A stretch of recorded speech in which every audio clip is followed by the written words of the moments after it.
हरिः ओम् नमः सर्वेभ्यः। अद्य व्याकरणशास्त्रप्रवेशकक्षायाः 12. दिनम्। अस्तु, एकवारं गतकक्षायाः पुनस्मरणं पश्यामः। तत्र व्युत्पत्तिस्थानानि कानि सन्ति इत्युक्ते वर्णोच्चारणस्थानानि कानि सन्ति इति वयं दृष्टवन्तः। तत्र उत्पत्तिस्थानानि यद्यपि वयं वदामः, तत्र वर्णानां व्युत्पत्तिः न भवति, परन्तु उच्चारणं तेन स्थानेन तस्मिन् स्थाने उच्चारणं भवति इति ज्ञातव्यम्। अतः तत्र कानि स्थानानि सन्ति इति वयं ज्ञातवन्तः। तद्वैतेव तत्र स्मरणार्थं लघु सूत्राणि अपि वयं दृष्टवन्तः। तत्र स्थानानि इमानि भवन्ति: कण्ठः, तालु, मूर्धा, दन्ताः, नासिका, ओष्ठौ तथा जिह्वामूलम्।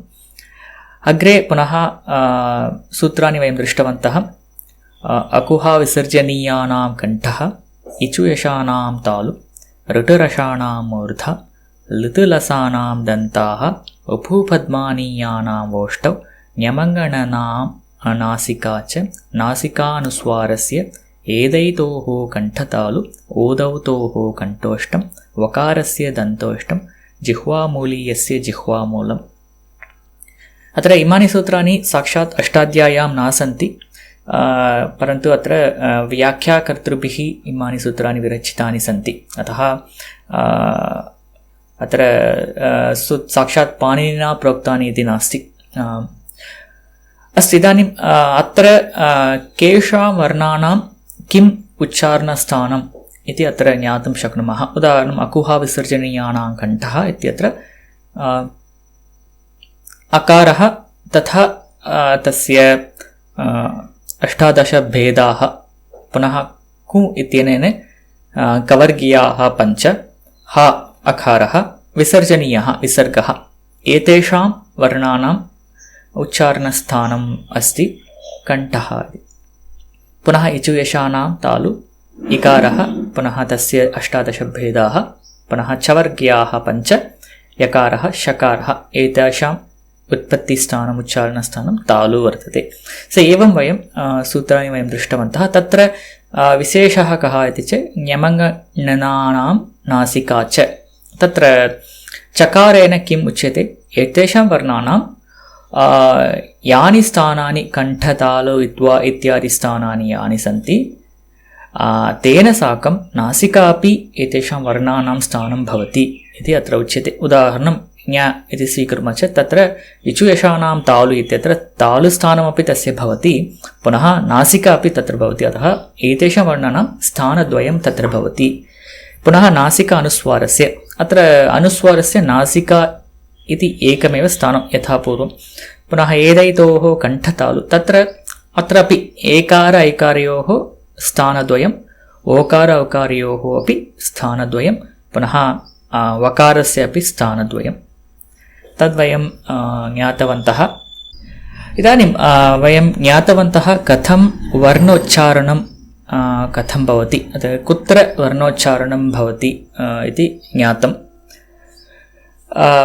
पुनः तत्र सूक्ष्मः भेदः कः अस्ति? उदाहरणम् अकुहा विसर्जनीयानां कण्ठः इति यदि उच्चारणस्थानम् एकमेव वयं स्वीकुर्मः, तर्हि कण्ठे उच्चार्यमाणाः वर्णाः अपि समानत्वेन एव तेषां ध्वनिः भवेत् खलु। पुनः आ क ह विसर्गः, तेषां भिन्नभिन्नध्वनिः कथं भवति? यद्यपि कण्ठः इति एकमेव स्थानमस्ति, पुनः तत्र भिन्नध्वनिः कथं भवति इति चेत् तत्र अपरः अपि कश्चन धर्मः तत्र वर्णानां भवति इति ज्ञातव्यम्। तत्र वर्णानाम् उच्चारणे प्रयत्नः इति कश्चन धर्मः तत्र भवति। अत्र यद्यपि एतेषां वर्णानां कण्ठः उच्चारणस्थानं भवति, तथापि तत्र भिन्नभिन्नप्रयत्नाः तत्र भवन्ति वर्ण उच्चारणे। तेन एव भिन्नभिन्नध्वनिः अस्माभिः श्रूयते तेषाम् उच्चारणे। तद् अस्माभिः ज्ञातव्यं। तर्हि इदानीं पुनः अत्र पश्यामः के ते प्रयत्नाः सन्ति इति वयं पश्यामः। ततः पूर्वम् अत्र लघुसिद्धान्तकौमुद्यां प्रथमे प्रकरणे अयमेव मुख्यः विषयः। अन्ये विषयाः आनुषङ्गिकाः वयो भवन्ति। यथा संज्ञाः वयं पठितवन्तः, तत्र इत् संज्ञा, पुनः लोपसंज्ञा, तत्सर्वम् आनुषङ्गिकं भवति। परन्तु अत्र उच्चारणस्थानं तथा उच्चारणप्रयत्नः अयमेव अंशः, मुख्यः अंशः भवति प्रथमे प्रकरणे। अन्ये अंशाः अथवा अन्यानि सूत्राणि तादृशं मुख्यानि सन्ति, परन्तु अतिमुख्यः विषयः इति चेत् अयमेव अत्र भवति। अतः भवन्तः कृपया अवधानेन एतत् सम्यक् शृण्वन्तु। अत्र इमानि सूत्राणि साक्षात् भवन्तः कण्ठस्थीकुर्वन्तु यदि शक्यते। अत्र अन्यत्र सूत्राणां कण्ठस्थीकरणम् अहं न उक्तवान्, परन्तु अत्र कृपया भवन्तः सर्वे अपि इमानि सूत्राणि न्यूनातिन्यूनं वा कण्ठस्थीकुर्वन्तु, तद् अत्यावश्यकं भवति। पुनः स्थानप्रयत्न अनयोः विषयः मुख्यः भवति अग्रे। अस्तु, इदानीं वर्ण उच्चारणे प्रयत्नस्य अपि तत्र भागः भवति। तेन एव तत्र सूक्ष्मतया तत्र कः वर्णः उच्चार्यते इति ज्ञातुं शक्नुमः। अतः तर्हि तत्र कति प्रयत्नाः सन्ति, ते प्रयत्नाः के सन्ति इत्यपि वयम् अद्य वयं ज्ञास्यामः। तत्र एकम् अस्माभिः अवगन्तव्यं, तत्र वर्ण उच्चारणे कथं वर्ण उच्चारणं भवति इति वयम् एकवारं ज्ञास्यामः। प्रथमम् आत्मनि एका इच्छा भवति, एषः वर्णः उच्चारणीयः इति एका इच्छा आत्मनि भवति। तस्य परिणामः एव वायुप्रेरणं तत्र भवति। आत्मनि या इच्छा भवति तया इच्छया केनचन परिणामेन वायुः प्रेरितः भवति। सः वायुः काकुलकद्वारेण ऊर्ध्वम् आगच्छति, पुनः मुखद्वारा बहिः आगच्छति। अत्र वायुप्रवाहे तत्र कश्चन यत्नः अस्माभिः क्रियते। उदाहरणं, यदि काकुलकप्रदेशे वायुः अन्तः गच्छति, तदानीं काकुलके कश्चन प्रयत्नः अस्माभिः क्रियते, यथा संवारं, विवारम्, एतादृशप्रयत्नः अस्माभिः क्रियते। तेन वायुशक्तिः तत्र भिन्नः भवति। तर्हि पुनः सः वायुः ऊर्ध्वम् आगच्छति, पुनः तत्र जिह्वायाः प्रयत्नेन तत् स्थानाधारेण पुनः सः वायुना वर्णः अभिव्यक्तः भवति। सः ध्वनिः मुखात् बहिः, ओष्ठाभ्यां बहिः सः ध्वनिः बहिः आगच्छति। अत्र पश्यामः चेत् अत्र जिह्वायाः प्रयत्नः कश्चन भवति, पुनः ततः पूर्वं काकुलके अपि अस्माकं प्रयत्नः कश्चन भवति। तेन प्रयत्नेन एव सः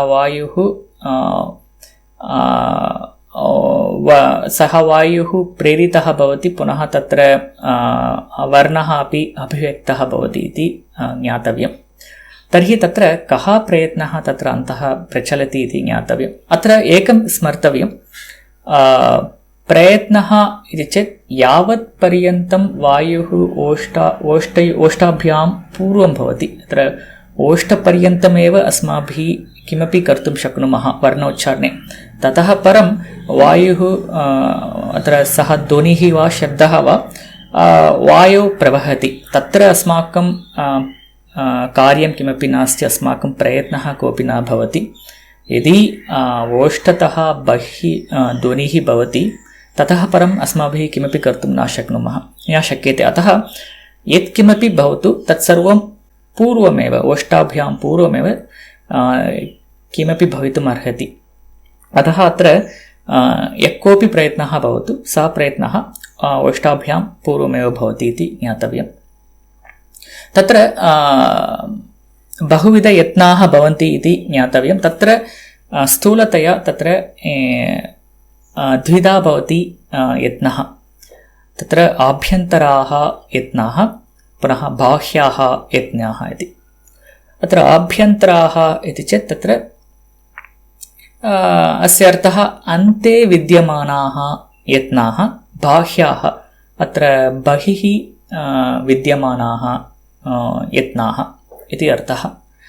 तत्र अन्ते कस्य अन्तः, पुनः बहिः, पुनः कस्मात् बहिः इति चेत् तत्र मुखम् इत्येव अत्र स्वीक्रियते।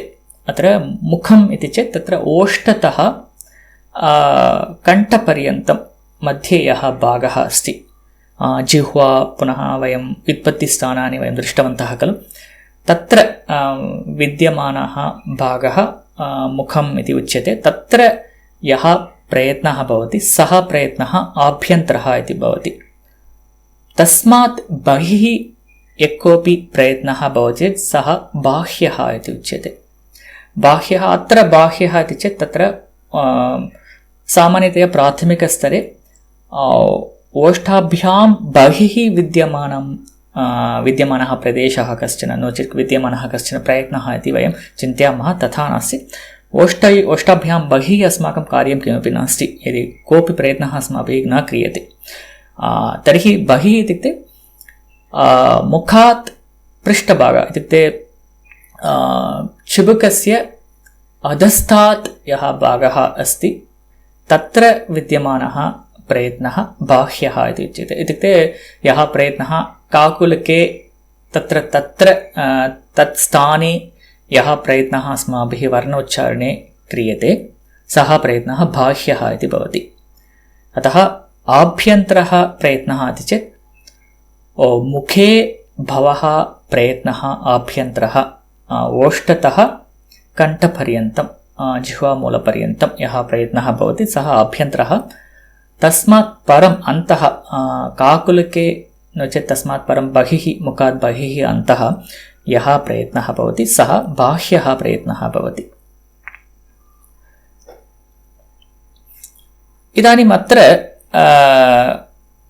पुनः तत्र आभ्यन्तराः प्रयत्नाः अपि पुनः बाह्याः प्रयत्नाः अपि पुनः बहुविधाः भवन्ति। तत्र कथम् इति चेत् पुनः आभ्यन्तरप्रयत्नाः तत्र पञ्चप्रयत्नाः भवन्ति। स्पृष्टः, ईषत् स्पृष्टः, ईषद् विवृतः, विवृतः, संवृतः, एवं पञ्चधा भवति आभ्यन्तरप्रयत्नः। स्पृष्टः, ईषत् स्पृष्टः, ईषद् विवृतः, विवृतः, संवृतः। अत्र एकं चिन्तयन्तु, आभ्यन्तरप्रयत्नः इत्युक्ते मुखे विद्यमानः अथवा क्रियमाणः प्रयत्नः आभ्यन्तरः। तर्हि मुखे क्रियमाणः प्रयत्नः चेत् कथं प्रयत्नः मुखे क्रियते चेत् अत्र मुख अवयवानां चालनेन तत्र प्रयत्नः क्रियते वर्णोच्चारणे। तत्र मुख अवयवानां चालनं कानि तानि अवयवाः के सन्ति इति चेत् तत्र ओष्ठयोः चालनं भवति, पुनः जिह्वायाः चालनं तत्र भवति। अत्र आभ्यन्तरप्रयत्नः इति चेत् तत्र जिह्वायाः चलनं तत्र कथम् अस्ति, जिह्वायाः स्थितिः का अस्ति वर्णोच्चारणे, तदनुगुणं तत्र इमे प्रयत्नाः आभ्यन्तराः भवन्ति। अत्र पश्यामः चेत् तत् विस्तारेण अग्रे वयं पश्यामः। अत्र पञ्चप्रयत्नाः सन्ति। स्पृष्टः, ईषत् स्पृष्टः, ईषद् विवृतः, विवृतः, संवृतः। पुनः बाह्याः, अत्र पुनः कण्ठप्रदेशे के प्रयत्नाः भवन्ति इति चेत् तत्र 11 प्रयत्नाः तत्र भवन्ति। विवारः, संवारः, श्वासः, नादः, घोषः, अघोषः, अल्पप्राणः, महाप्राणः, उदात्तः, अनुदात्तः, स्वरितः, एवं 11 बाह्यप्रयत्नाः भवन्ति। पुनः विवारः, संवारः, श्वासः, नादः, घोषः, अघोषः, अल्पप्राणः, महाप्राणः, उदात्तः, अनुदात्तः, स्वरितः।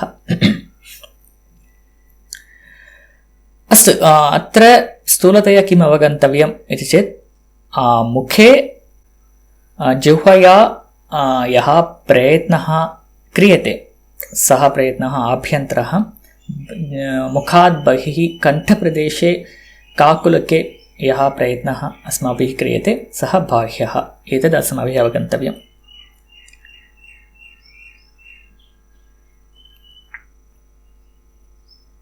अस्तु, इदानीं किञ्चित् विस्तरेण अत्र अभ्यन्तरप्रयत्नानां विषये वयं पश्यामः।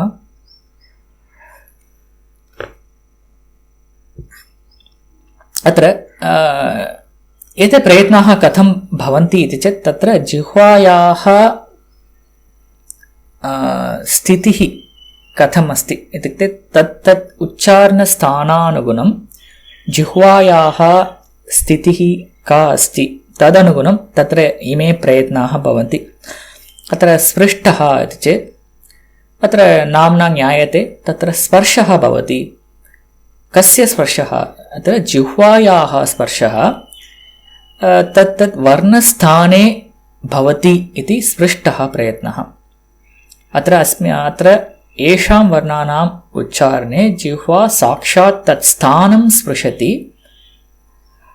तत्र जिह्वायाः स्पर्शार्थं तत्र कश्चन प्रयत्नः अस्माभिः क्रियते। सः प्रयत्नः स्पृष्टः प्रयत्नः। पुनः ईषत् स्पृष्टः। अत्र पुनः जिह्वायाः स्पर्शः अत्र निरन्तरं वा सर्वदा वा न भवति। क्वचित् स्पर्शः तत्र स्थाने भवति, क्वचित् न भवति, क्वचित् किञ्चित् समीपं भवति। अत्र निरन्तरं तत्र स्थाने स्पर्शः भवति इति नास्ति। ईषद् विवृतः इत्युक्ते अत्र स्पर्शः एव न भवति। केषाञ्चन वर्णानाम् उच्चारणे अत्र जिह्वायाः स्पर्शः एव तत्र स्थानेषु न भवति। अतः सः प्रयत्नः ईषद् विवृतः। ईषद् विवृतः इत्युक्ते किञ्चित् अत्र स्थानसमीपं जिह्वा गच्छति, परन्तु जिह्वा तत् स्थानं न स्पृशति। किञ्चित् दूरे एव, परन्तु तत्र मध्ये विद्यमानम् अवसानं तु न्यूनं भवति, परन्तु समीपं गच्छति, न स्पृशति। अतः ईषद् विवृतः इति उच्यते। विवृतः इत्युक्ते समीपम् इत्युक्ते तत्र बहु समीपं न गच्छति, दूरे एव तिष्ठति। जिह्वायाः प्रयत्नः भवति। अत्र तद् वर्ण उच्चारणे जिह्वा तत् स्थानसमीपं गन्तुम् इच्छति, परन्तु बहु समीपं न गच्छति। अतः विवृतः सः प्रयत्नः। पुनः संवृतः इत्युक्ते जिह्वायाः चलनं किमपि न भवति, जिह्वायाः प्रयत्नः कोऽपि न भवति इति अर्थः। तत्र वयं विस्तरेण पश्यामः। अतः अत्र पश्यामः स्पृष्टः, अतः साक्षात् जिह्वायाः स्पर्शः भवति स्थाने इति अर्थः। संवृतः जिह्वायाः किमपि कोऽपि स्पर्शः वा किमपि न भवति इति संवृतः। अतः तत्र किञ्चित् तत्र परिवर्तनं भवति। साक्षात् स्पर्शः, क्वचित् स्पर्शः, किञ्चित् समीपं, पुनः स्थानतः दूरं, पुनः किमपि न क्रियते इति अत्र। अत्र पुनः स्पृष्ट प्रयत्नः इत्युक्ते तत्र केषां वर्णानाम् आभ्यन्तरप्रयत्नः स्पृष्टः इति चेत् स्पर्शानाम्। अत्र उदाहरणं कु, चु, टु, तु, पु एते वर्णाः। अत्र कु इत्युक्ते कवर्ग्याः पञ्च, चवर्ग्याः पञ्च, टवर्ग्याः पञ्च, तवर्ग्याः पञ्च, पवर्ग्याः पञ्च, 25 वर्णाः इमे स्पर्शाः इति तेषां नाम। अत्र स्पर्शानां स्पृष्टः प्रयत्नः भवति। अत्र एतेषां वर्णानां प्रयत्नः स्पृष्टः। किमर्थम्? एतेषां वर्णानाम् उच्चारणे साक्षात् जिह्वा तत् स्थानं स्पृशेत्। यथा क इति इत्यत्र साक्षात् कण्ठस्थानं जिह्वायाः स्पर्शः तत्र अनुभवः भवति साक्षात्। क, ख, ग, घ, ङ। पुनः छ इत्यत्र च, छ, ज, झ, ञ। साक्षात् तत्र तालुस्थानं स्पर्शनीयं साक्षात्। पुनः टवर्ग उच्चारणे ट, ठ, ड, ढ, ण इत्यत्र साक्षात् जिह्वा मूर्धानं स्पर्शयति।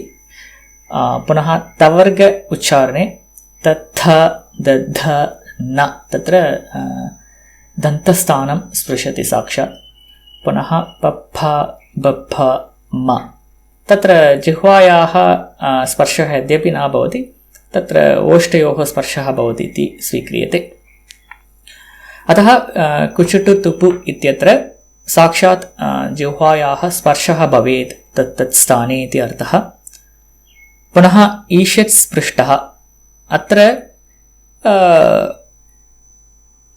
एतेषां वर्णानाम् उच्चारणे अत्र अन्तस्थानां प्रयत्नः ईषत् स्पृष्टः। येषां वर्णानाम् उच्चारणे बहु दृढतया तत्र स्पर्शः न भवति, नो चेत् क्वचित् स्पर्शः भवति, क्वचित् स्पर्शः न भवति।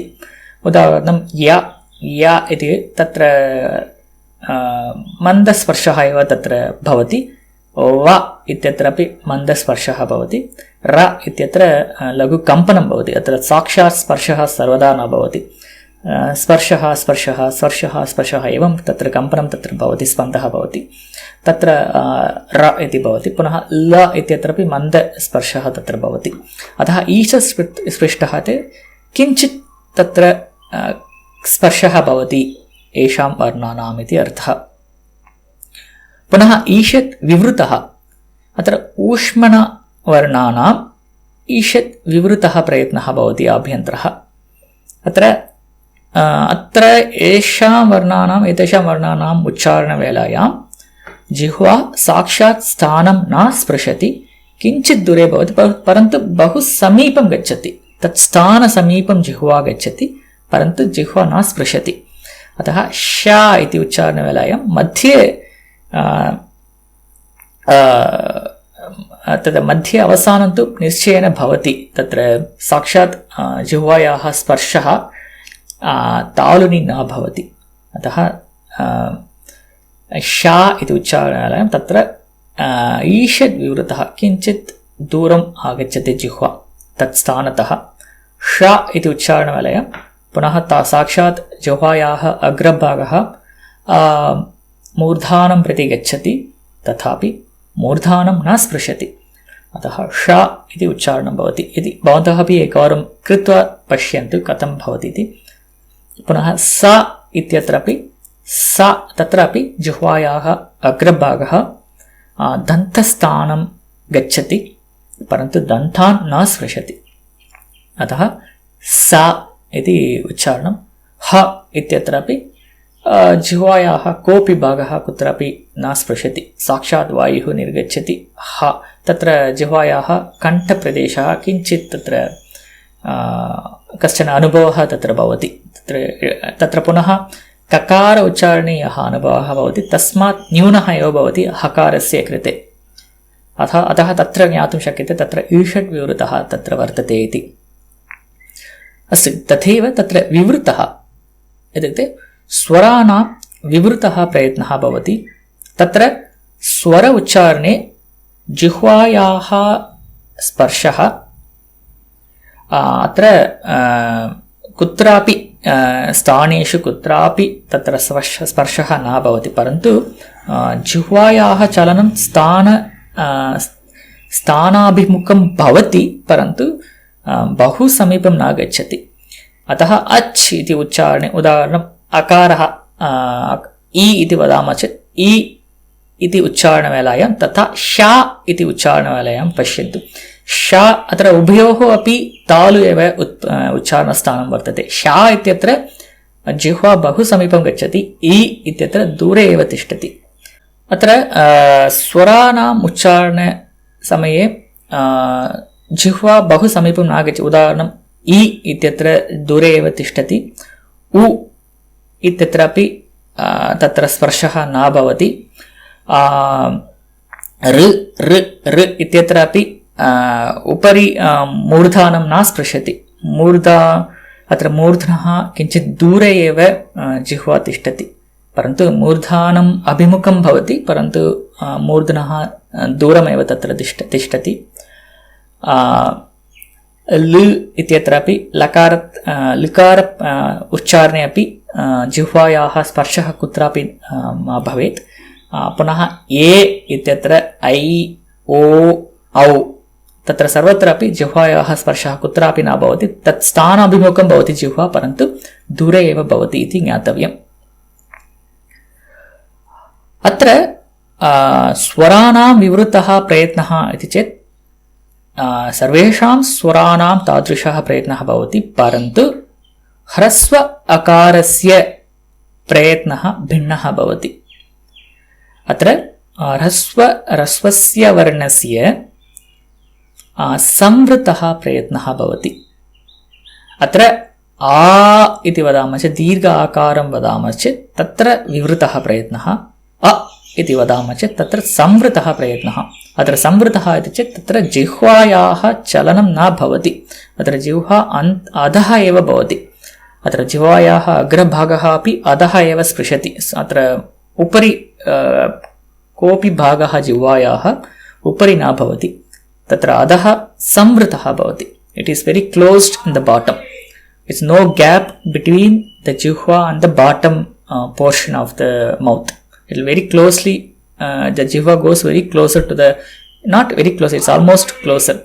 No, you will not see any gap between jihva and the bottom portion. It's very, that is actually called samvrita. So atra akarasya uchcharane samvritah, akarasya uchcharane vivritah. So tatha uchcharanam karaniyam atra. अत्र प्रश्नाः सन्ति वा? Any questions so far? नमस्ते महोदय। नमस्ते। I have quite a few. Okay, first one is supposing regarding this prayatna prishta, you have the 5 vargas are there, okay, under varnaha. Supposing to say ka, that's ka, strilingam ka. Will it include both Sustaha and Vibhritaha? See, these prayatnas cannot happen simultaneously. Yugapat isham sthanam na bhavati. Atra kakara uchcharane, akara sahita kakara uchcharane आरम्भे जिह्वायाः स्पर्शः भवति, तदानीं स्पृष्टः प्रयत्नः, ततः परं तत्र विवृतप्रयत्नः भवति। विवृतः प्रयत्नः अत्र संवृतप्रयत्नः वा भवति। So both will be included. Both will be there, but not at the same time. Because if it is, how can a tongue can be touching and not touching at the same time? But one follows. First you have the uk, then you have the r. No? Yeah. In so that case, one follow will. The first half of that letter will be sprishta, and second half will be the vivruta or samvrita. Okay. Yeah. Then you use one word that what is yakula. What is that? I didn't get that word, sir. Yakulaha. Na smaryate. Oh, what is the word? I didn't get that.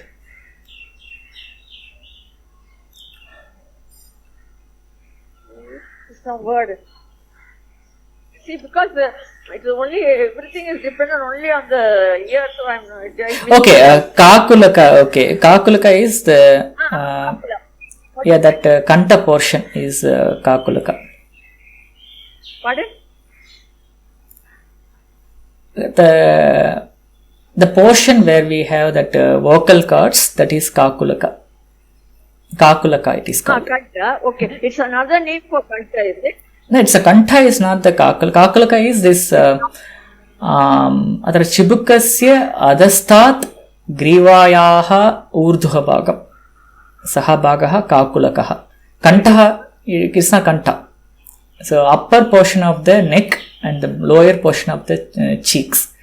That part is actually kakulaka. Okay, thank you. Dhanyawad. The same thing, Kakulakasya, where exactly it comes, first question. Second one, Akarasya, Uchcharanasthanam Tatra Samvrutah Prayatnah iti asti, Parantu Vivritah Achiti asti. No chet Ach Akaram Vihaya evam Akaram Vihaya Achvarnaha. अत्र पुनः अकारः इत्युक्ते पुनः तत्र अकारस्य कति भेदाः तत्र भवन्ति वक्तुं शक्नोति वा? अकारः कति अकाराः तत्र गृह्यन्ते? अनुदात्त उदात्त प्लुत। पुनः तत्र ह्रस्वदीर्घ प्लुतभेदः नास्ति। अनुदात उदात स्वरित Swarita.